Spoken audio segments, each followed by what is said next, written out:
Good morning. Hey, I'm Byron Watson. I'm a certified allied health instructor, and I'm going to be sharing some tips with you on how to go through your textbook, each chapter of your medical assisting textbook, so you can build the confidence that you need to successfully learn the material, file it away for easy recall, so you can successfully pass your chapter quizzes, your final exams, and practice and prepare reviewing for your certified medical assistant exam. Alright? So, 4 tips that I'm going to be sharing with you, and these 4 tips you want to apply before your lecture, after your lecture, as well as a third time after your lecture. Alright? So, first thing, you want to review your learning outcomes and learning objectives. Second thing, you want to write down all your vocabulary terms, and your definitions, and define those. Write those definitions out. Third thing, you want to go to the end of the chapter and answer those end of chapter questions. Alright? And the fourth thing is, you want to skim the chapter from front of the chapter to the end of the chapter. Alright? So let's go through these tips one at a time. The first thing, the learning outcomes, learning objectives. By reviewing and identifying the learning objectives and learning outcomes, this helps you focus your effort, your energy on what is going to be taught and what is designed to be learned by you during this particular chapter. Okay? It's like if you want to take a look, you're looking through a scope, through a binoculars, it's going to help you focus on what's most important. It's going to take away the things that's going to impede your vision, make your vision blurry. Alright? So the learning outcomes help you focus what is most important to learn during the chapter. Alright?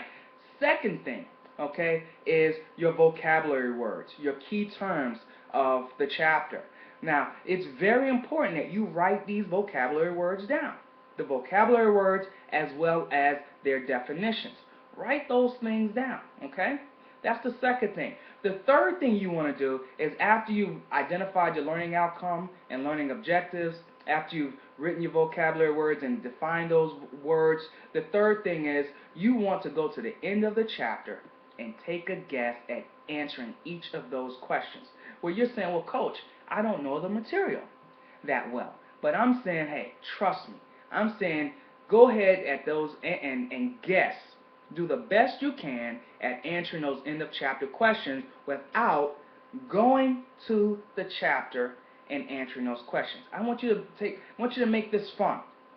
I want you to just read the question, read the choices, and read the question again, and just circle which answer you think is correct. Okay? Trust me, it's going to help you out. All right? And then once you finish that, then I want you to go to the beginning of the chapter, and I want you to skim the chapter from the beginning to the end. Now, I don't want you to read it word for word. That'll put you to sleep. Okay? What I want you to do is read the section headings, the text, the written descriptions under each picture.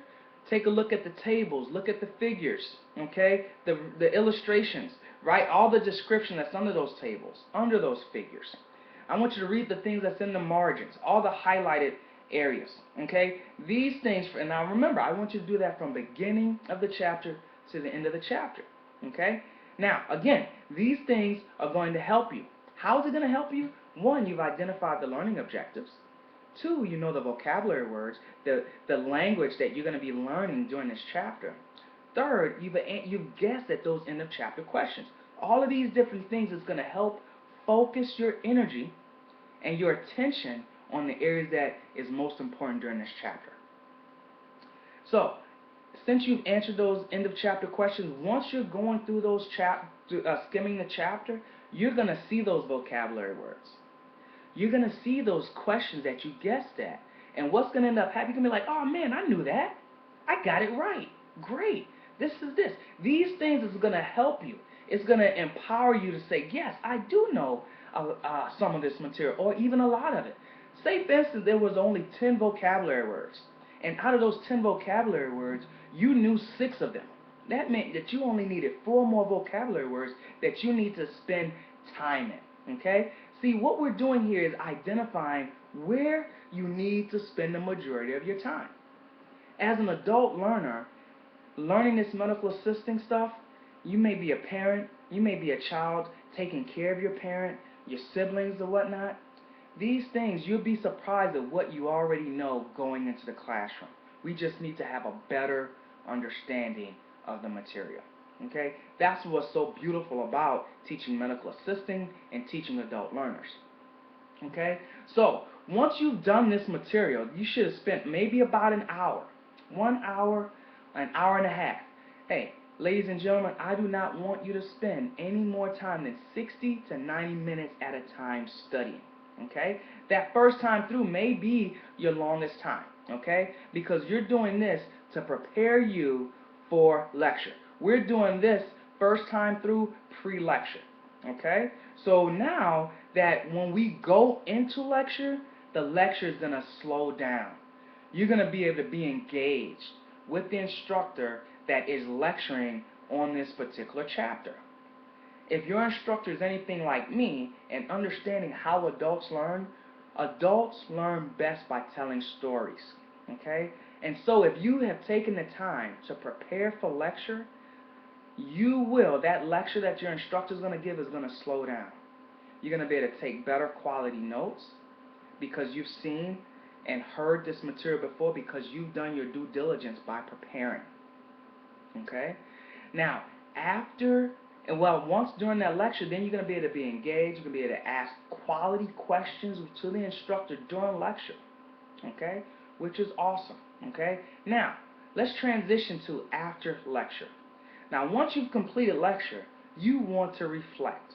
Okay? I ask my students, it's a requirement, I ask my students to do a learning reflection. Also, what's called an exit ticket. They're to write down what they learned each day. Okay? I'm actually forcing them to journal. Okay? So they're able to look back each day to take a look at what they learned and how they did. I want them to assess themselves and how well they learned the material using a simple scale of 1 to 10, 10 being the highest. After lecture, they're going to do that. They're going to write down what they learned, identify the areas of strength, areas of weakness, okay? And so when they get home outside of school, they're going to use the process of 60 minutes, right? We're not going to spend any more than 60 minutes to 90 minutes learning this material. I want you to know we're using a concept called spaced repetition, okay? Spaced repetition. Here's an example. Have you ever noticed how a sponge, once a sponge gets fully absorbed, it's not going to accept any more water? This is the same thing with our brain. Once our brain has received material, it cannot absorb any new material. That's why you do not want to study any longer than 60 to 90 minutes at a time. Okay? So now the second time that you have that you're gonna go through through that chapter, okay? That second time after lecture, you're gonna go through the end of chapter questions again, answer those questions better. Then you're gonna go through that chapter a second time, taking more time to identify areas that you need to focus on more. Okay? Remember, we've identified the area of strengths. All right, so we don't need to spend a lot of time there, right? Here's the thing that I normally say: if you know what 2 plus 2 is equals 4, we're not going to spend that much time over there. We're going to spend time where we need to increase our understanding. All right. So if we don't know a particular concept, what's the square root of 38? Right. That's where we're going to spend time. We're going to spend time there. Okay. Here's an acronym that I want to share with you: SYSTEM. System. SYSTEM. System as an acronym stands for Save Yourself Time, Energy, Money. So by going through this process of going through your textbook, identifying the objectives, the vocabulary words, going to the end of the chapter, answering those questions, and then skimming the chapter, all right, before lecture and twice after lecture, is a system. You're going to find confidence by managing a system that you're able to use each and every time. And it's actually going to save you time. It's going to save you energy. It's going to save you money, because you're going to be able to use this as you're learning throughout your time learning this material. I wish I was taught how to consume a textbook, read a chapter when I was in school. All right? It didn't happen. I search this and I share this with my students each and every day. Okay? So now that you've gone through, you've done your lecture, okay? You did a reflection. I want you to organize your notes after lecture, and then you're going to go through that chapter a second time. Okay? Going through those end of chapter questions, spending the majority of the time in the areas that you have identified as weak. Okay? These are the particular areas that was going to help you. Okay? Because you want to spend your time where you're going to get the largest return on investment. Okay? So that is going to be spending time where it's where you need to spend the time the most, in the areas of weakness. Okay? And here at these particular times when you've identified the area of weakness, then you can reflect. Right, what part aren't you understanding? Okay? Here's a true story for me. When I was in the 9th grade learning algebra, and during class I was with Mr. Turner, my algebra teacher, with the class engaging, answering questions. But the challenge was when I got home. When I got home, I did not put the time in to understand what I did not know. So when I got to class the next day, I was embarrassed. I did not want to ask a question showing my peers, my classmates, that I didn't know what I was asking. All right? So that's what I've learned from myself, as well as students, as well as adult learners. We don't want to be embarrassed. All right? But that's why it's so important to identify what you don't know, write those questions down, and so you can be safe, right, and giving those written questions down to your instructor so they can help you. So they can help create a customized study guide that is aligned with your particular learning style. Okay? So hopefully this conversation, these free tips, the free secrets here that I'm sharing with you of how to go through your chapter of learning this material is going to help you. Okay? Please leave a comment below so I can help you answer any question that you need. Okay? My name is Byron Watson, also known as Coach Life Pro. Please, I am here to help you. I am here to help you gain success in learning the material of medical assisting, as well as be a coach to help you prepare to pass your certification exams.